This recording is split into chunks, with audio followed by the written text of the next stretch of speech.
Hey there, my name's Joe Keyport, and you're listening to the Ear Coffee Podcast.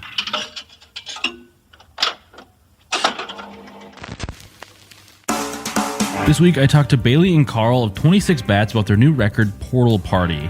Since our last chat in 2020, the band has gone through some changes. The lineup has slimmed down, and 26 Bats is focused on becoming more of a studio project since live shows were unsafe during the pandemic. All of these external factors influence Portal Party's sound, which was released in August. Bailey and Carl were kind enough to dig through the record with me and chat about their time creating it. It's 26 Bats, right here on the Ear Coffee Podcast. How are you doing? How are you now? Bonjour, how you now there? Good, and you? Not so bad. Not so bad. Well, it's good to have, for one, Bailey back on the podcast, and then we get to be joined by Carl, which is sick, because Bailey and I chatted about Sweet Fang, which came out about a year and a couple of months ago. So A year and 1 month, almost exactly. Oh, you're right. Holy moly. So we won't jump into like the history of the band because we've already covered that topic. But I do have been asking, what is your go-to description when people ask what your band does? Because every time I have someone come up to me and go, "Oh, cool, you make music. What do you do?" Or like you're in a podcast or whatever. I have to like figure out the quick, tight, log line, that one sentence answer that like will get people to like leave the small talk alone, but like exactly, yeah. Yeah. So what is that for you? Oh man, it's so funny because it's different every time. I like the music that sounds like portals because that's on brand with our most recent album. But also, I don't know. How would you describe it? I just tell people it's really good. I respect it. That pales in comparison to. I interviewed Another Heaven last week, and they were just like, "Yeah, you're not gonna like our music," and that was their descriptor. And I was like, fair, but it seems aggressive. I had this one brewery that I reached out to for a gig, and they were like, they sent me an email back, and they were like, "Your music is better than most." Most? Oof. So I was like, all right, I'll take it. That'd be a cool like Twitter bio. Oh, absolutely. My music is better than most. Better than most. It's like the credit you put in when trying to promo things. We're better than most. Yeah. I think John Prine has like bumper stickers that say like John Prine is pretty good. Yeah. Yep. Best good. bumper sticker. Hell yeah. So like we mentioned earlier, last we chatted, you were in the process of getting ready to release Sweet Fang, and while that was going on, you were also working on Portal Party. So talk to me about that transition from Sweet Fang to Portal Party, because some stuff has happened, namely like the band has slimmed down a little bit as the Kremblums isn't in full force on this record. Oh god, it felt so good. Because Sweet Fang was a lot of old songs. Okay. And primarily songs I wrote by myself, and then brought to the band. And some of those songs were recorded even before we released or recorded Onyx. So those were just old. And you know how EPs go. You kind of just let out an EP and you're like, here we go. Boom. But I'm much more of an album guy. I love the art of making an album. Mm-hmm. It is a fucking joy. It's my favorite type of art form, I think. And that was a cool transition because we went on this tour with our good friend Freak, aka Gabriel. Mm-hmm. Called Sonar Circus, and that ended March 11th, 2020, which was like days before the lockdown. And in that tour, it was me, Carl, Jack, who shows up on Portal Party playing synth bass, and Gabriel in Gabriel's like wheelchair van. Okay. Just driving around the country. And so we tested out some of the Portal Party songs live during that tour. And then, that was kind of a creative process. I wrote Green Sky on the Road there. Yeah, in Kansas City. Well, it started in Madison and ended in Kansas City. Just kind of carried along with me. And then, so we got to lockdown, and, you know, that was a huge shift, paradigm shift for the whole world, but also our inner worlds. We were unemployed. We were both working at the same cleaning place, cleaning houses. And then, you know, we got the unemployment checks. So we were like, oh shit, we can just like make music, record, you know, play Mario Kart, and kind of just like hang out with each other, because we still lived in Northeast together at that moment in time. And that was a really special time because Carl's my best friend. He's been my best friend since 2013, since I was 18, really, and kind of just like helped shape me as a fucking human being. I mean, we probably help each other in a lot of ways. So it was kind of like a beautiful sentimental experience because I love Carl so much, and we got to really like do music in a new way for 26 Bats, and like in ways that we've always wanted to, because we always wanted to like explore a studio sound more than a live sound, and that's definitely like what Portal Party is. It's definitely more of like sonic thing, like magical ethereal sonic things, rather than like Onyx was like stuff we do live. So that was really special. Exactly. I think the end of 2019 I think we kind of all understood like that, like the live band kind of situation that we had going on was dissolving. Okay. For sure. And then I think what was really beautiful about early 2020 was that what Bailey said is that we can finally explore this kind of studio sound. Like just fuck around and see what happens. I think we're both like super big Frank Ocean fans. Okay. And I think like we really look up to how he explores sounds in the studios. And we kind of went for that, you know? Yeah. You know, less of like a live band thing like we had been doing for years and years. We kind of wanted to get away from that, you know?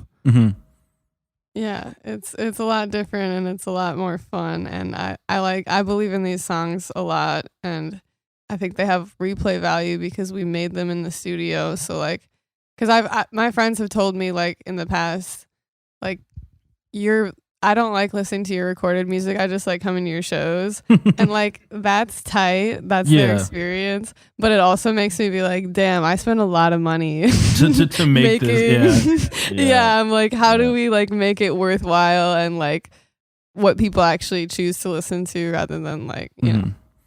With you being able to, with like lockdown happening and you were like lucky enough that you could really focus, was this like a first time you were able to fully just like steep in music you were working on without having to worry about like outside distractions, outside of just, you know, not going fully crazy by just working on something nonstop?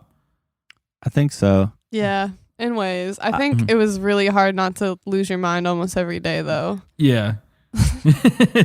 Yeah. I mean, when is it not? But yeah, for real. Yeah. I think there was like, before there was this obligation, like unsaid, to involve everybody who was playing with us live.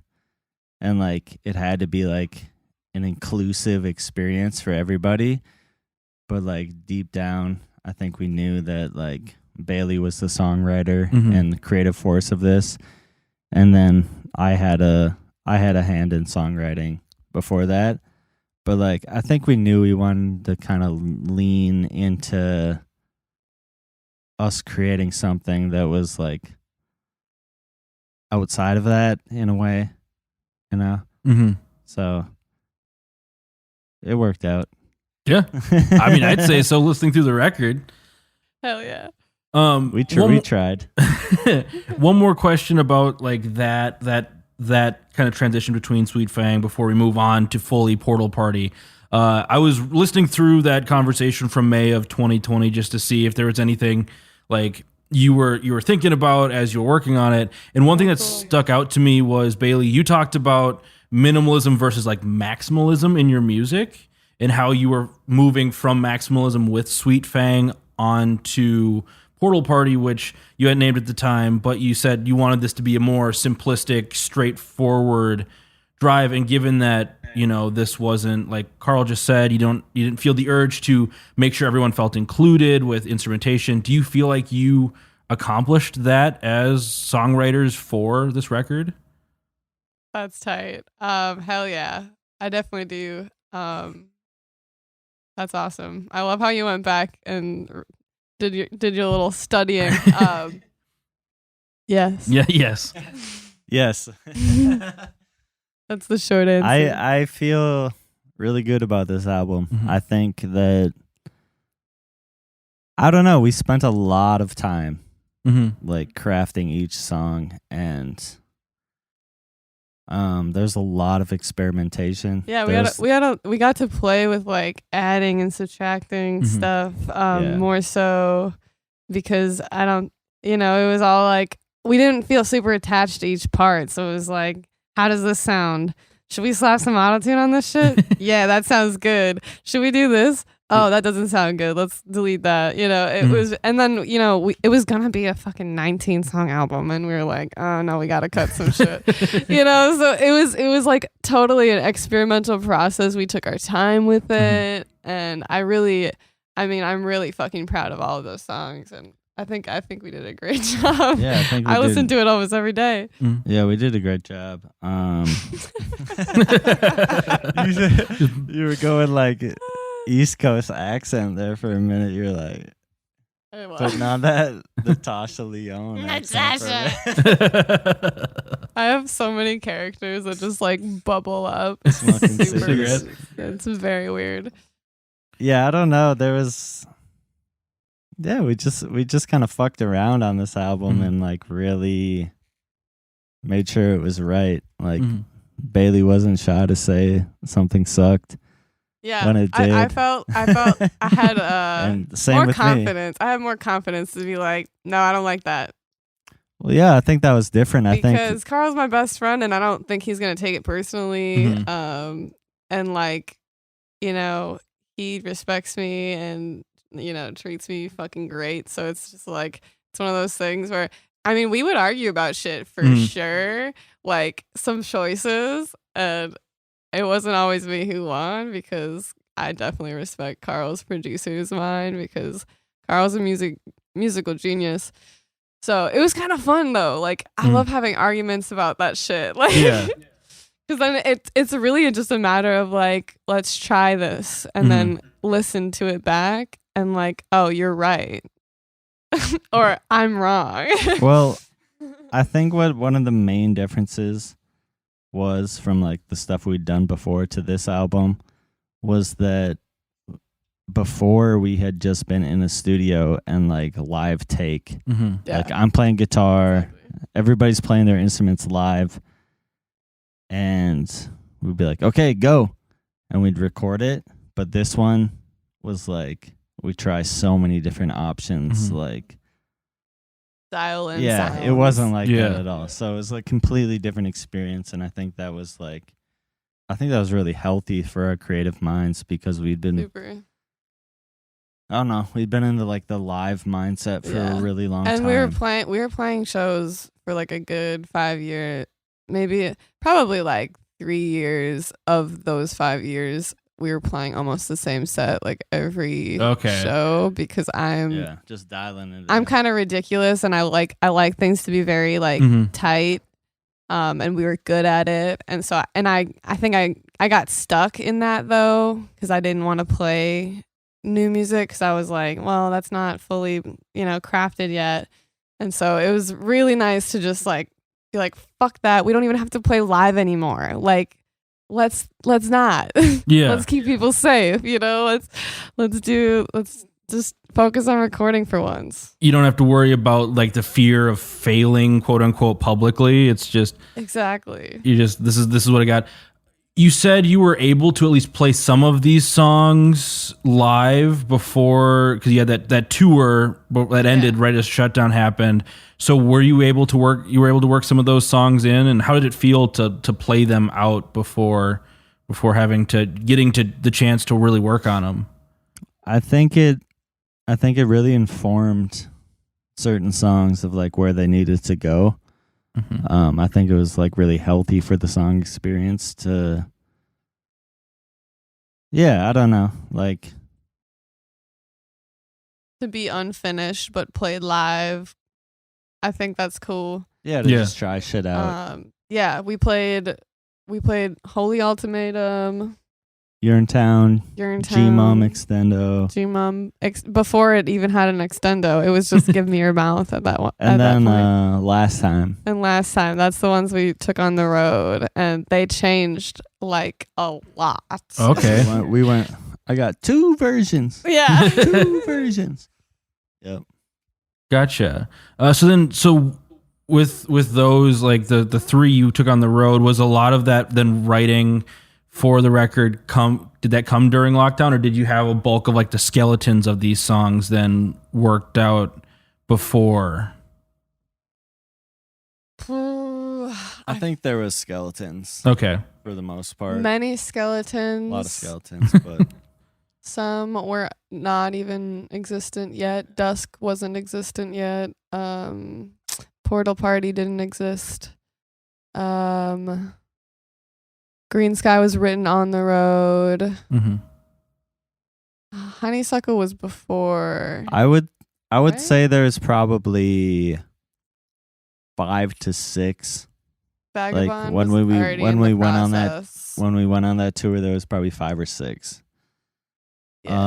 skeletons. But oh no, once we got into it, it was like, all right, we have a lot. We're gonna try a lot of different versions and ways to like make this happen. So it was fun to flesh it out. It's hard. It's hard to say. Yeah.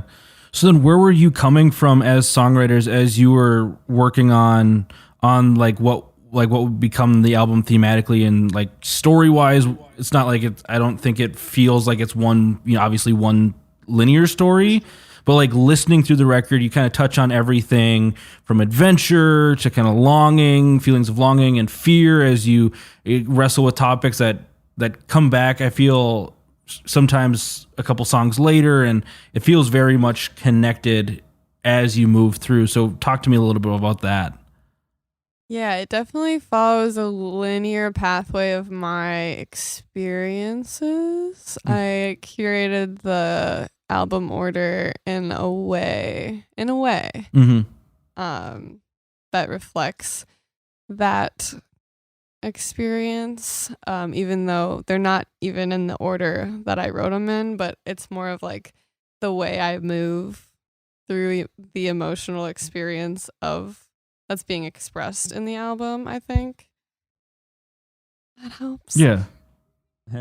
I think, well, I know we had Urinetown for sure as like the intro. Yeah, that's like I had that labeled as the file was like intro forever. And then Last Time I kind of knew was the ending. So it's like I kind of had the bookends. Yeah. To base stuff off of. And so like through I guess so a lot of my experience as a human is like yearning, right? So that's kind of like the first 3 songs. Actually, no, Honeysuckle also is included in that. But it also kind of it hops out of the yearning through Honeysuckle. And then when you get to Vagabond, it's like it's about grief and like struggling with letting go.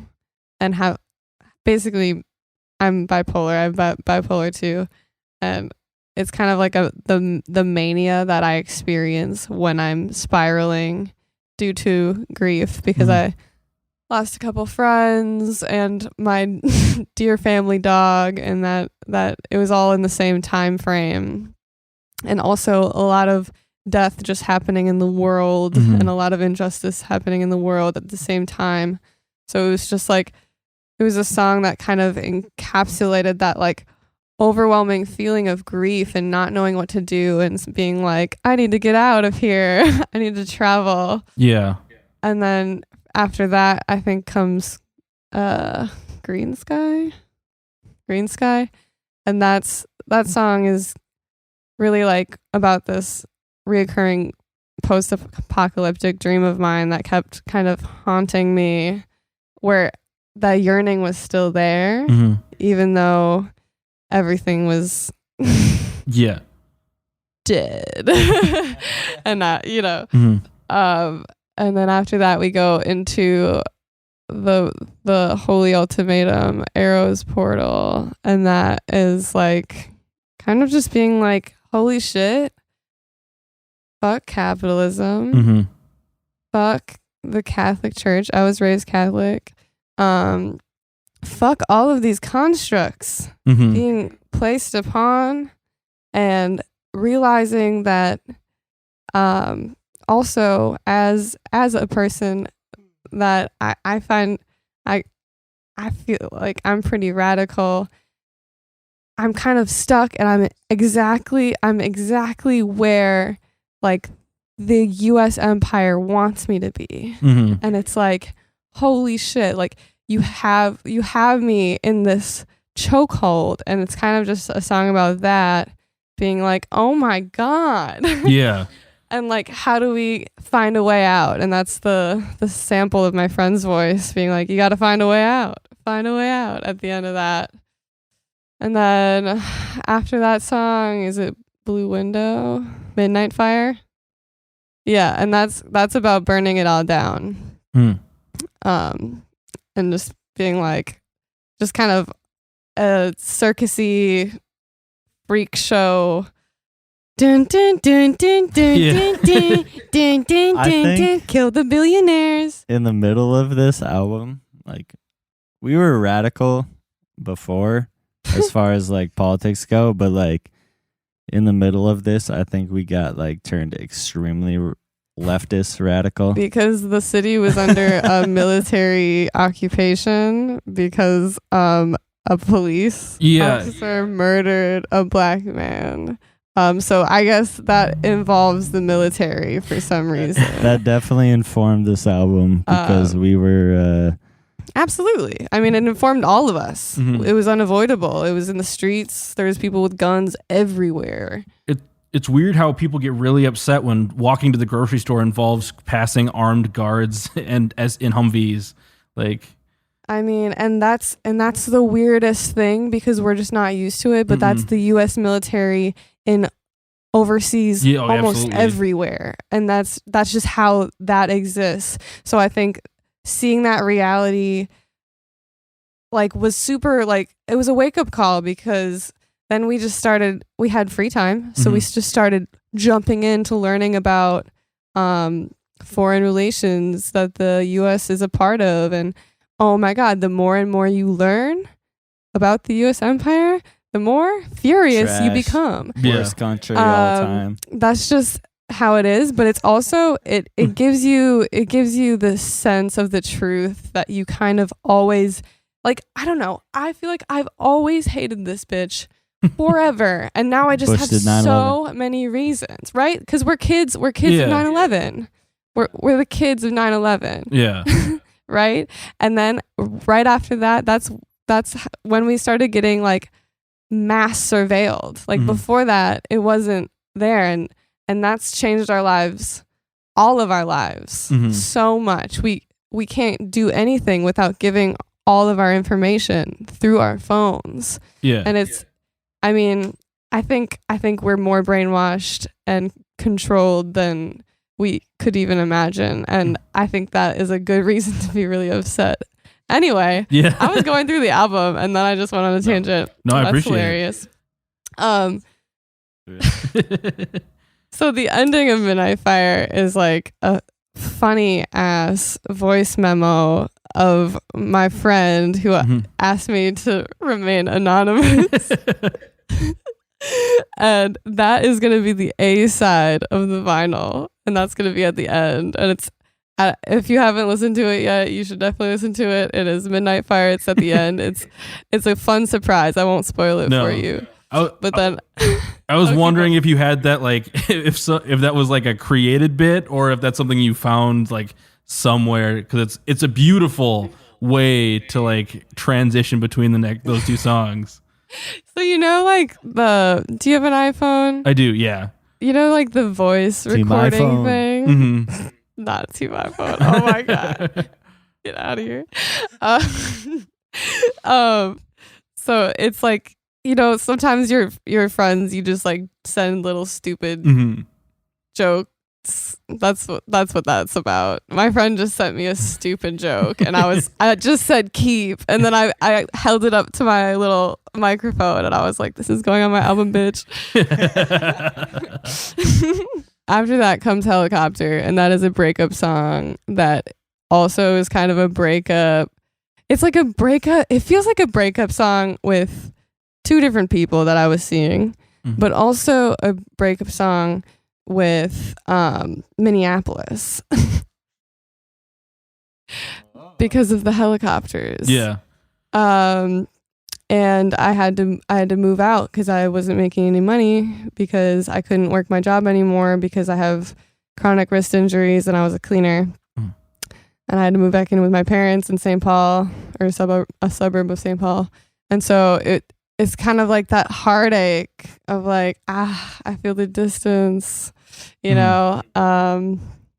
time we kiss. And I mean, that's a very personal song, and I think it makes a lot of sense to me, but it doesn't make a lot of sense to maybe other people. But I like how vague it is, and I don't really want to go into explaining more. It's a good song.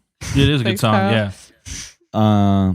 And then what's after that? I do remember I was working on my Lucid Vanguard EP, Goldeneye Empyrean, and there's the song Holly My Harmony. Oh, yeah. And there is this sample that our friend Christian Wheeler, who is also part of both of these projects. Bassist. Yep. He played guitar on Holly My Harmony, and there's this, I just like looped this one thing that he was doing. It's at the end of that song. Yep, at the very end, you gotta crank it. We sampled that, and that's how we created the song structure of Helicopter. Yeah, I put the capo on 3. So we sampled a Lucid Vanguard song and made it into a 26 Bats song. I put the capo on 3. Which is Carl's project. I was just strumming some chords, and then Bailey started singing some of those hooks you hear on Helicopter, and I was like, damn, this is fire. This is great. And then that was a very fun song to write, very collaborative. I'll never forget that, because it was like that song, I think out of all the songs on the album, like was written in a very like organic way, like with a guitar, just like in a moment, and then in a room, in your bedroom. Yeah. And it was like, oh, this is the song now. We just got to figure out how to produce it. Oh, and that song it did take a while to figure out the structure. Yeah. And when we did, we were like, oh shit. That wasn't even going to be a single. Yeah, we originally planned on having Vagabond be the second single. And then once we locked that song in and it became what it is now, we were like, nah, this is it. Yeah. Because it's so fucking catchy. Oh, absolutely. Yeah, that's how you know. It's got single power if it just like lives in your brain. Yeah, and so that's the breakup theme. And then the next song, Blue Window, is a similar breakup thing, but it's a song about two different friendship breakups. And it's kind of a similar experience, but it was in my room this time, and I created this that chord progression, very simple, with the flute patches on my keyboard. And I was like, Carl, get up here. He was having a bad night, and I was like, Carl, get up here. Come create. Like this is the real medicine. And then we were just going back and forth singing lyrics, and then I was just writing the good shit down. and then it all happened in one creative session, and we were like, it's a short song, but we were like, damn, this is powerful, because it was such a needed release for both of us, because we were both going through, like, I don't know, friendship breakups suck ass, and it's hard on the heart. It's really hard because, you know, there's plenty of breakup songs about romantic relationships, but where are the ones about friendship, right? Yeah, we were just venting, talking shit. Yeah. Talking shit on it. Sometimes you just gotta release the shit. But yeah, that was just kind of like a therapy session, honestly. Like, I didn't expect it to become a song. Yeah. And it did. So I love that song though. It's beautiful. Then Blue Windows followed by Portal Party. Memories in My Pocket. Oh shit. Thank you. Yeah, Memories is also kind of like a nostalgic, like reflecting on a relationship and being like nostalgic, but also like, you make me lose my mind, bro. And like, God, I feel dead right now. And I, you know, like, you know that feeling where you like the first knee-jerk thought that comes to mind, you're like, I want to die. But like under all of it, that's just the surface, right? Deep under that sentiment is just like, no, I want to feel alive. That was the realization what made that song what it is. Yeah. And that song feels really like it makes me cry still, because it's like it rings true to me every day. Like I just got a new job and that shit makes me want to die because I'm being exploited, and I'm like, no, wait, no, I just want to feel alive, and this doesn't make me feel alive. This is wasting my fucking time. It's that back to that feeling trapped into what we want, like what we perceive as American society wanting from us to be successful or whatever. The period. Yeah. And then funny thing about that song real quick was that I remember I was recording guitars for our other project, Womb Song. Okay. And I happened to just like lay down like this little guitar loop and then a bass, and I labeled it Drake type beat. And then it turned into Memories. That's fucking hilarious. I didn't know that. So yeah. Oh, that's awesome. No, it's a great song. Bailey put on that like little hook. I wanna feel alive. Yeah, that one. And it kind of reminded me of like some Corbin.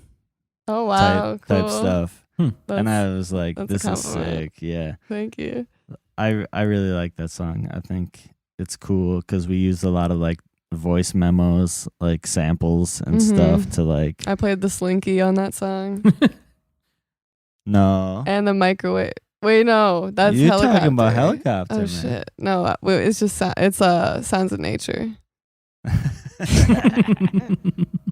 Yeah, Memories was like Wrong song. Yeah, I just stuck my voice memo device, aka my iPhone, outside. Said that in a real weird way. I just stuck it out the window when birds were chirping and shit, and just like stuck that in the chorus as like some ambiance, and it worked out really well. Give it some dimension. Give it a portal. Give it a portal. Portal party. Yeah. So after Mems comes I think that's Portal Party. Yep. Portal. Thank you.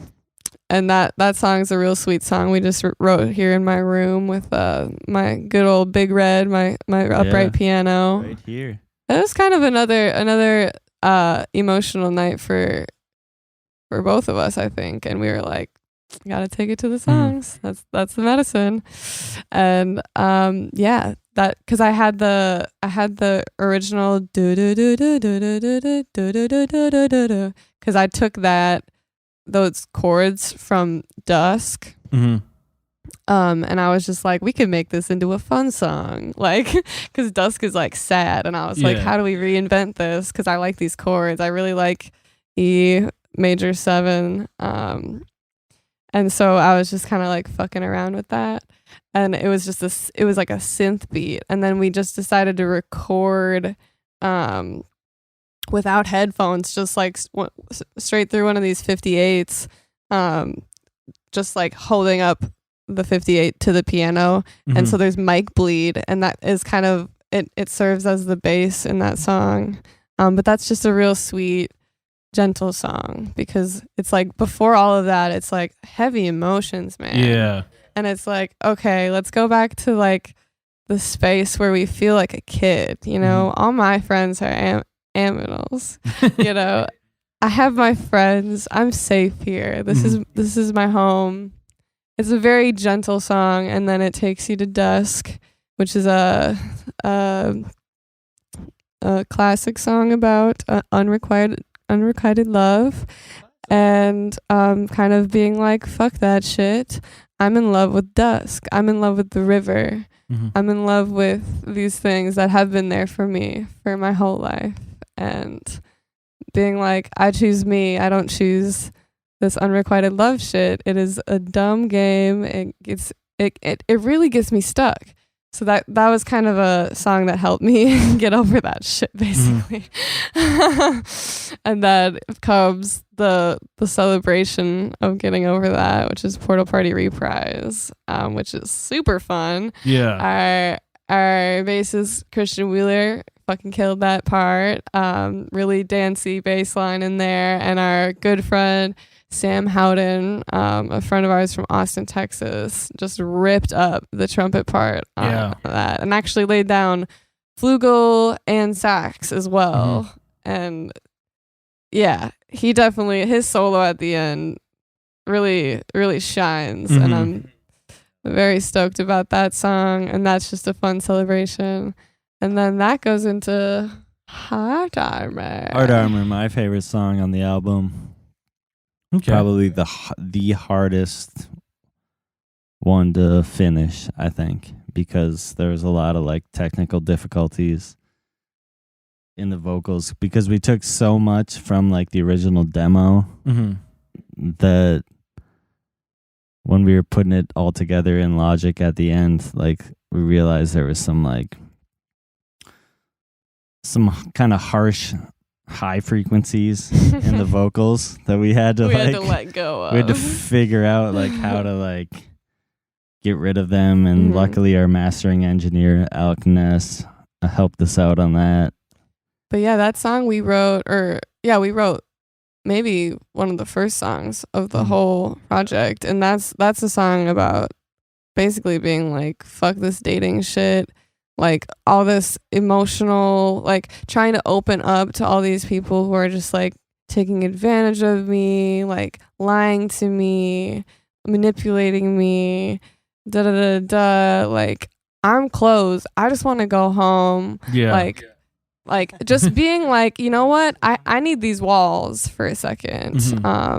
Which is a really sad feeling, because, you know, in a beautiful, perfect world, we'd be able to let down the walls, and you know, for the right person you can, and that's wonderful. But that song is specifically about being like, you know what, no. Yeah, you know, it's time to go home. Gotta go back to hanging out with my bestie and protecting my fucking heart. And so it's a really that one, when the subs come in, it really like, it makes the hairs on my legs stand up. Yeah, I think that's a special song, and I think it'll be like, it's a sleeper for people to kind of like get into, but I think once you get it, you'll be like, oh man, that was an emotional, it's so packed with like emotional trauma and all this other shit that like it's hard to unpack on the first listen, but like once you get in there, it's like, oh my god, yeah, this one's heavy. I remember specifically, like we had like a demo for it probably for like a year and a half. Oh wow. And then we're like, okay, it's album time. It's album time. It's album time. We were like, we got to finish this shit. And then we really went into it. It's gorgeous. And there was this one day where like we added a bunch of synth stuff and like really kind of polished off like how the arrangement would go. Mm-hmm. And I remember listening back, like looking out my window while we were listening back on a mix, and I was like, oh man, this is the song or the type of song I've been trying to make forever. You know? Okay. I was like, this is it. Like, this is the type of music I've wanted to make for a long time. Mm-hmm. And it really clicked. So Oh, yeah. even though we ran into a lot of difficulties, like mixing this song, like, I don't know. I'm very proud of that one. And then It's my fave. and then we move into Last Time, which is in the key of E. And sometimes like straight up the other morning, I was just laying in bed and I was like thinking about the key of E, and I was like, God, there's something about it that is just so hopeful. Mm. And that's the page I wanted to leave the album on. I wanted it it's a song about just dismantling the system and kind of being like, fuck this, fuck boxes, fuck your rich. It was like Eat the Rich, basically, training dogs to eat the rich or whatever.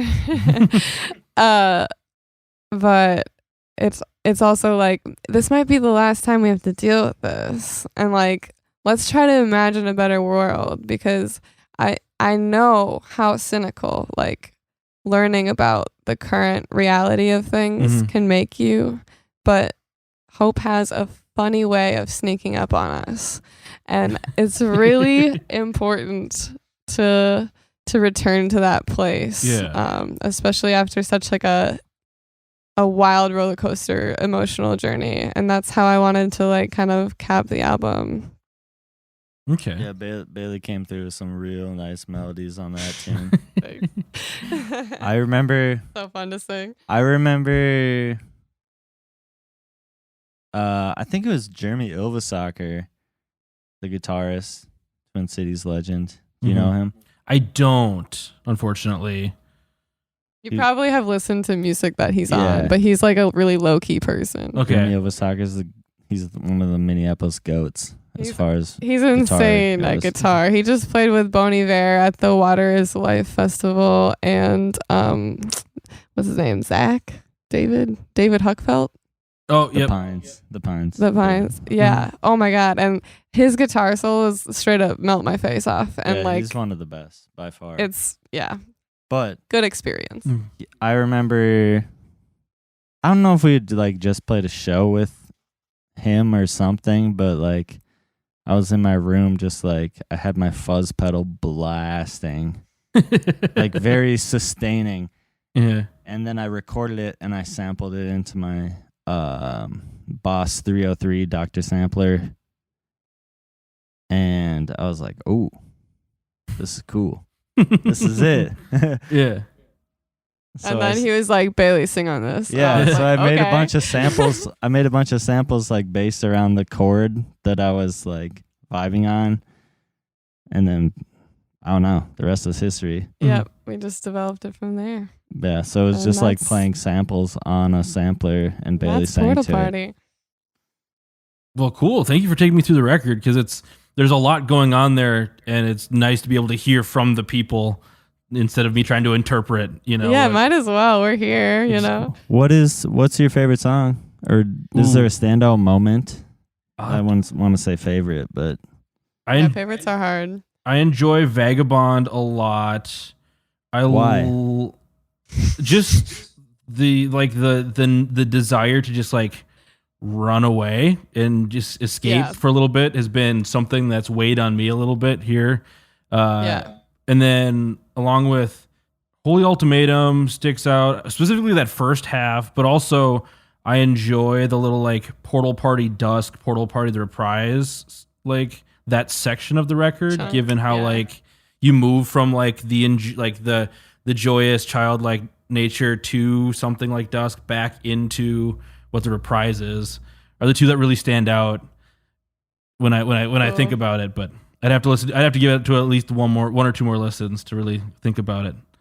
Earlier, you talked about you really wanted to move away from that live sound into something more studio. Something you could actually like feel more you can cook up and make. How was it then translating the record to a live setup? Because you played 7th Street early in August for your album release show. So what was it like? Did you find it difficult to then translate those songs back into a live setting? Or was it just like, night and day, you could do it no problem, given how great musicians y'all are?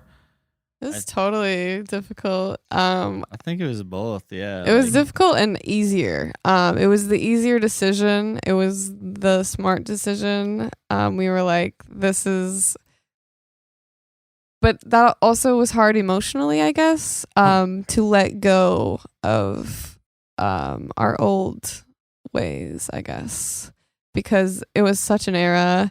And yeah, we were like, we were struggling to find a drummer. And we were like, how the fuck are we going to do this? So Carl decided to buy a sample, like a beat sample, 404, is that what it's called? And then I got a little vocal effect pedal. And we were like, we got this. Let's just invite our band back for the songs that they played on the album. And so we had everyone who played on the album, except for our friend in Austin, Texas, obviously, come on stage with us and join us. And that was a really cool like debut of our new frontier, if you will. And it's like harder to let go of like what we were, but it is an easier way to play for us because scheduling band rehearsals is a fucking bitch. It very much so. What about the old 26 Bats was hard for you to let go about? Was hard for you to let go?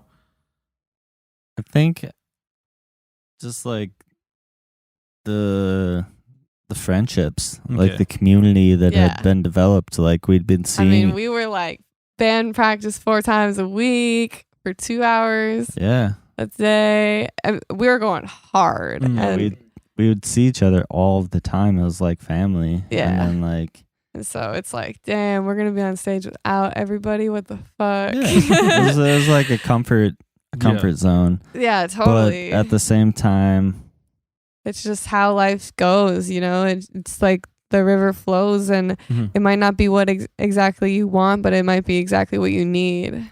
Yeah. Yeah. Well, then how was it to step back out on the 7th Street? Had you played before 7th Street, or was that your first show back? That was our first headliner, but we've played there plenty of times. No, I mean like back from the pandemic. Sorry. Should have been a little more clear. All good. That was our first full group. I did a icebreaker gig at Motel 420, which is now shut down. Yeah, it was like pour one backyard. out. It was a backyard venue, and it was so funny because before that gig, I literally puked because I was so nervous.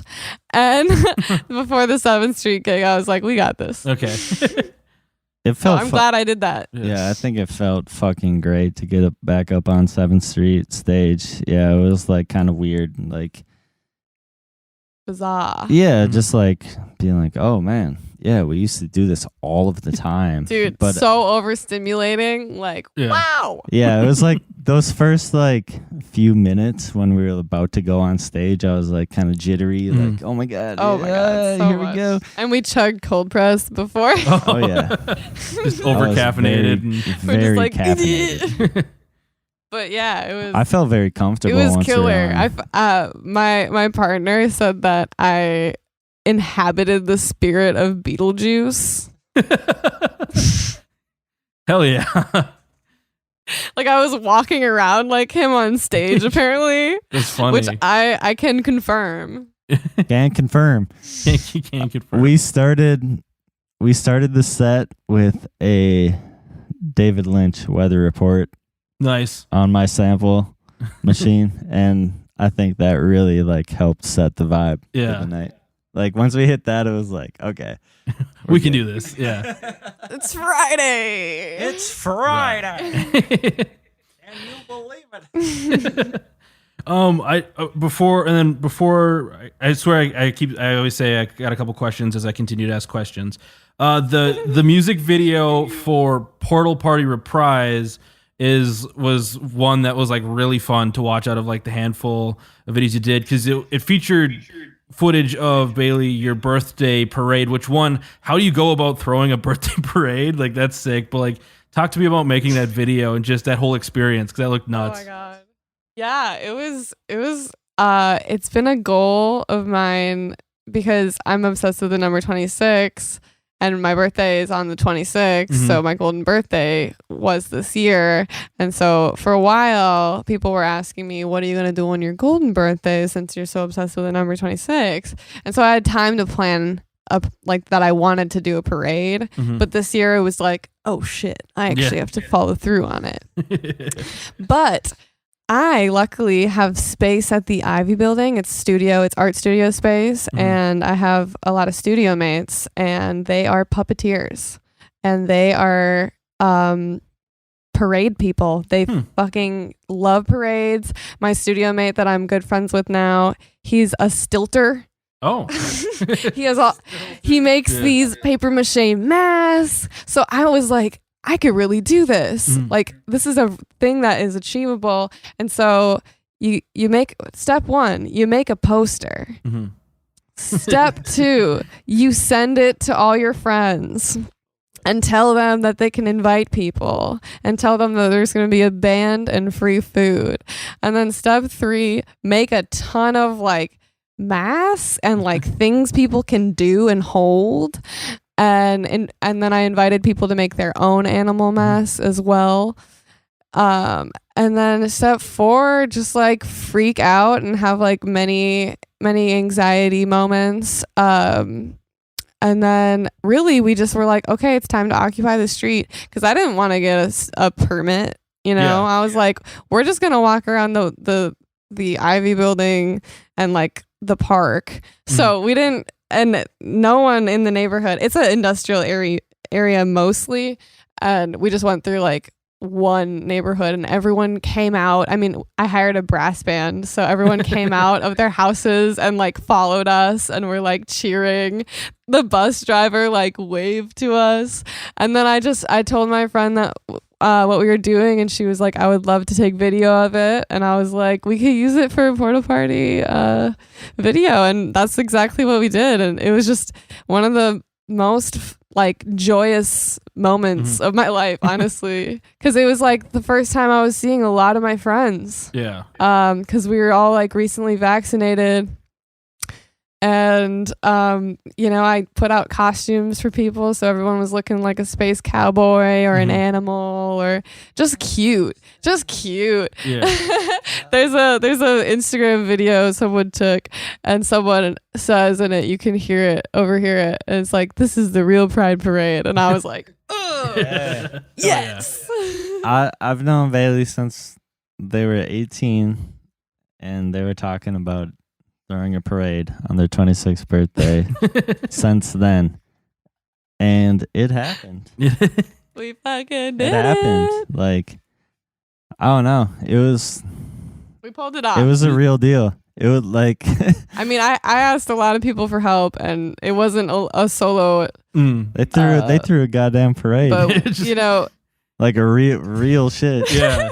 I was... Like, honestly, I was in it, and I was like, wow, my friend this is has happening. a motorcycle, and I was like, you got to go in front, bro. You're leading this shit. It was awesome. It was awesome. So then, where can people connect with 26 Bats online? We're at 26 Bats on social medias. We are on 26bats.com. 26bats.bandcamp.com. 26bats Oh wait, no. YouTube.com/26bats. A lot of 26 bats. Yeah. You can just put that in the search bar. Pretty unique name. So Yeah. if you search it, you probably find it. It's usually the first thing that comes up, and we would love to connect with people. I'm unfortunately addicted to social media, so it's fun to interact with people on there. So yeah, hit us up. And then finally here, what do you got coming up that people should be aware of for 26 Bats? Basilica Block Party. Oh, yeah? My guy, that's Basilica Block September Party. 10th, and then after that, we're going on a little tour. We're hitting Milwaukee, Madison, Eau Claire, and Duluth, and then returning back to Minneapolis. We're playing with Double Grave on the 1st of October at Nice. Ice House. Well, awesome. Well, Carl Bailey, I really appreciate you taking some time and chatting with me. Thank you. It's Yeah. so good to talk to you again. Thank you. You're awesome. We love Ear Coffee. The Ear Coffee podcast is a companion to the blog of the same name. If you like this episode, please leave us a rate and review so we can stand out among the other music podcasts. You can follow us at Twitter, Facebook, and Instagram @Ear Coffee. Thank you for listening, and we'll see you next time.